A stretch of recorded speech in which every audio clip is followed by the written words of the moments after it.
Así amaneció el entrevistado.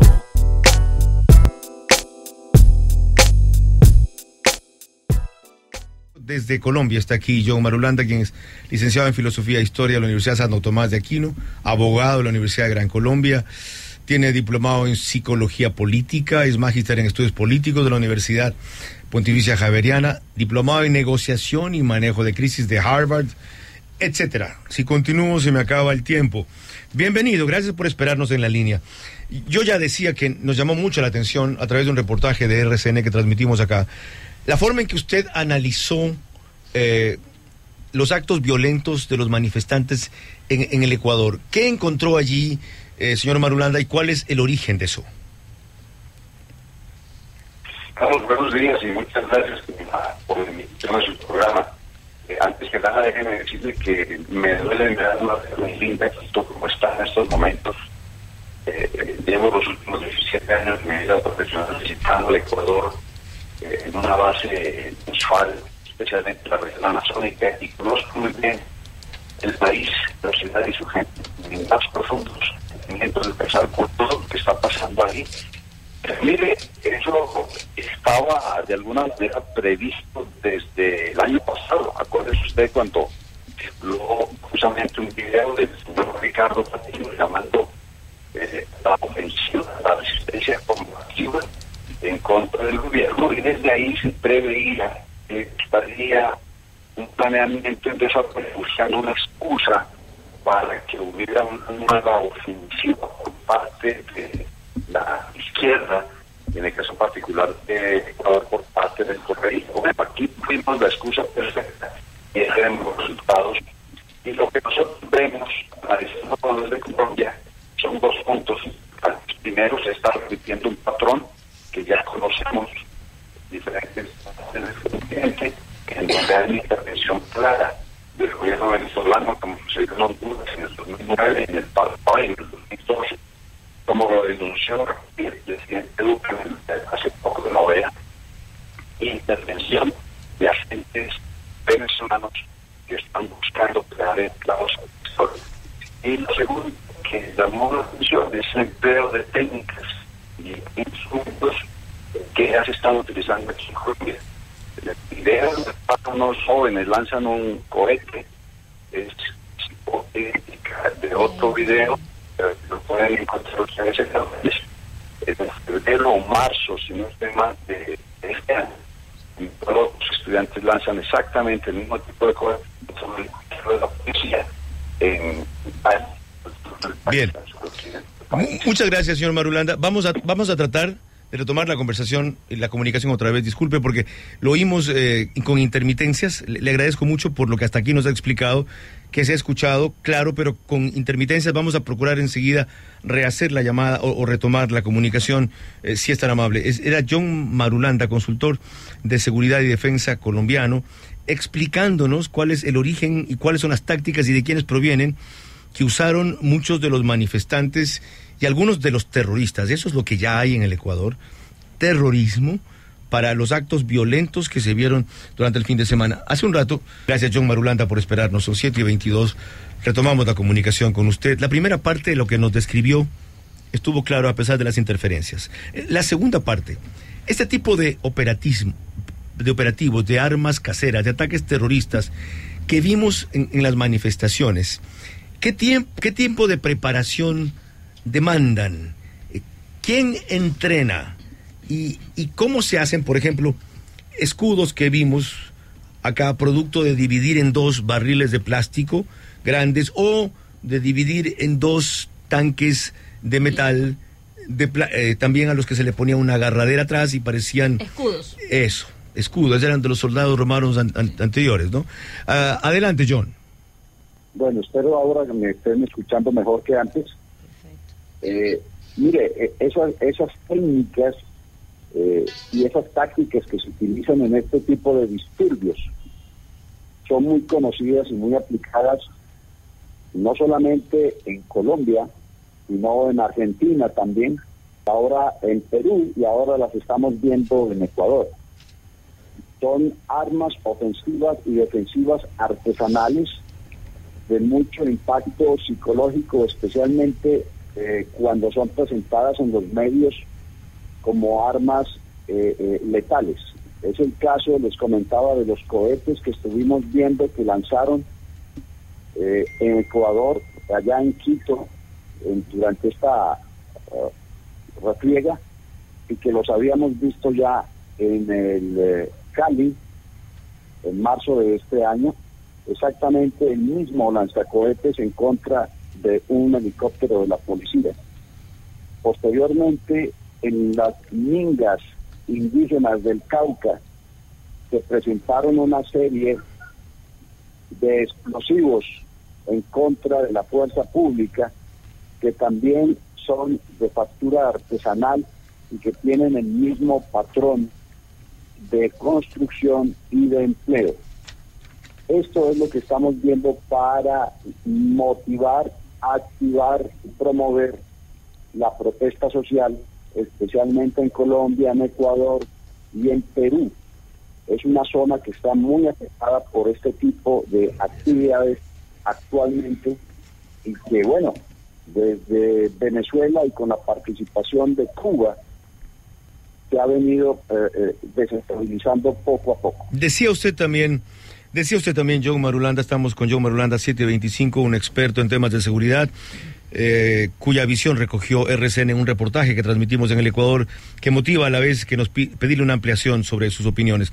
Decía usted, son formaciones en línea, son formaciones en ángulo, son formaciones con apoyo al centro, son formaciones muy conocidas que utilizan especialmente las unidades antimotines. Ya, y usted más adelante añadía que pueden existir agentes colombianos de organizaciones indigenistas que cuentan con experiencia en este tipo de movilizaciones. ¿Cómo se detecta eso? Pues mire, en las pasadas protestas indígenas del Cauca, en lo que se llamó la Minga del Cauca, duró varios días y aisló a la región suroccidental del país, precisamente vecina allá al Ecuador, y toda la región de Nariño y de Cauca, regiones altamente productoras de cocaína. Se dieron actividades idénticas a las que estuvimos viendo ahora en Quito y en otras partes del Ecuador.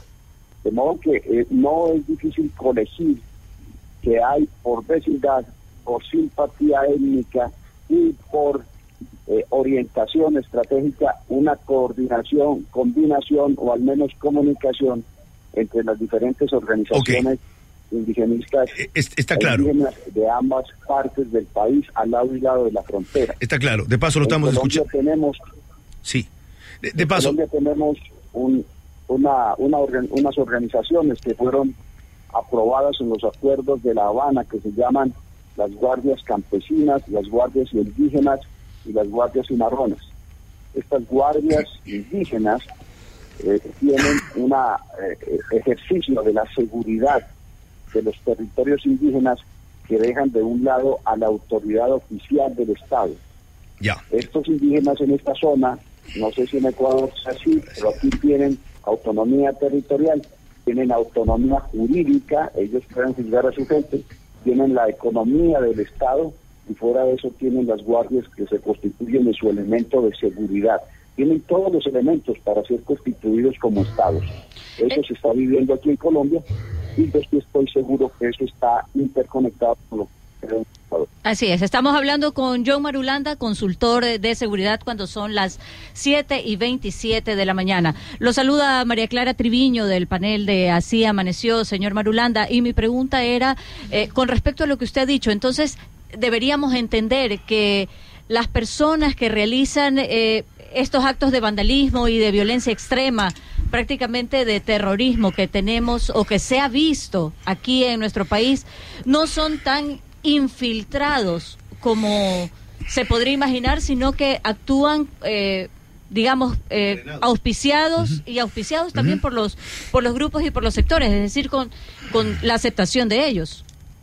María Clara, ahí lo que hay es una organización orquestada y programada con agentes externos, pero ya autónoma, en el sentido de que ya están ideologizados, están motivados, conocen qué hacer, cómo hacerlo, Pero todo eso lo han venido preparando, como en el caso de Colombia se ha comprobado, con participación de venezolanos. Aquí en los últimos disturbios en Bogotá fueron capturados cerca de 4 o 6 venezolanos que estaban infiltrados en las marchas, cubanos que aquí en Colombia se sabe que pululan y están por todas partes y que evidentemente están reduplicando ese ejemplo allá en el Ecuador. El propio presidente Moreno denunció la presencia de cubanos y venezolanos en estas marchas, y ellos han sido, muchos de ellos, no todos, pero muchos de ellos han sido entrenados previamente en Venezuela cuando tuvieron que enfrentar las famosas guarimbas en los estados andinos, en donde se vieron este tipo de escudos que mencionaba Carlos, se vieron también ese tipo de cohetes y por supuesto se vieron el clásico cóctel Molotov, las papas, bombas y todos estos instrumentos que son frecuentes en este tipo de manifestación. John Marulanda, una cuestión adicional. John, una cuestión adicional. Lo que sorprende, en cambio, es que si esto se viene haciendo ya por algunos años, la matriz o la patente viene de Venezuela, las Fuerzas Armadas o las Fuerzas del Orden o las Fuerzas Convencionales de Policía no hayan desarrollado una táctica contraria para bloquear eso. Acá vimos un par de cosas. Gases lacrimógenos, pero eso provoca la dispersión y luego se juntan. De paso, algún momento se puede acabar la dotación de gases lacrimógenos. En otros casos ya hay algunos cabecillas que han conseguido máscaras de gas. Y lo otro, balas de goma. Cuando alguna de esas balas de goma impactó en justo uno de estos terroristas, cayó inmediatamente. Alguna gente creyó que había muerto. No se dieron cuenta que a pesar de caer enseguida no hubo sangre, lo que significa que fue otro tipo de impacto, al parecer balas de goma. Pero se han desarrollado ya estrategias, elementos, herramientas para contraatacar sin un contraataque letal ese tipo de acción terrorista. No, Carlos, en este caso de protesta social dirigida y a pesar de que tiene estos elementos explosivos y demás, la fuerza letal del Estado está muy restringida, si no prohibida para su uso. El motivo básico es que el empleo de fuerza letal lo único que va a hacer es exacerbar los ánimos y generar inmediatamente una solidaridad internacional que puede cambiar el balance de toda la situación. Los elementos con que cuenta la policía, garrotes, gas, agua, algunas granadas aturdidoras, pues han sido hasta el momento suficientes hasta cierto punto para controlar la situación. Como estamos viendo en Quito, esto no se logró muy bien porque la destrucción que hay en el centro histórico es realmente, al menos desde aquí se ve asombrosa, dolorosa. Pero paralelo a eso, las policías han desarrollado técnicas muy viejas, vienen de, como usted lo decía, desde la época de los romanos. Esas técnicas de marchas y contramarchas que permiten disolver manifestaciones de este tipo cuando se tornan violentas. Aquí en Colombia tenemos ejemplos de marchas multitudinarias sin que haya habido un solo incidente, por lo tanto no hubo necesidad de intervención de la policía. La policía solo interviene cuando hay perturbación del movimiento, destrucción de la propiedad privada y la propiedad pública, riesgo contra las vías, interviene con fuerza no letal, cumpliendo los parámetros internacionales de proporcionalidad, reciprocidad y gradualismo. Gracias. En eso es lo que estamos. Gracias por explicarlo tan bien.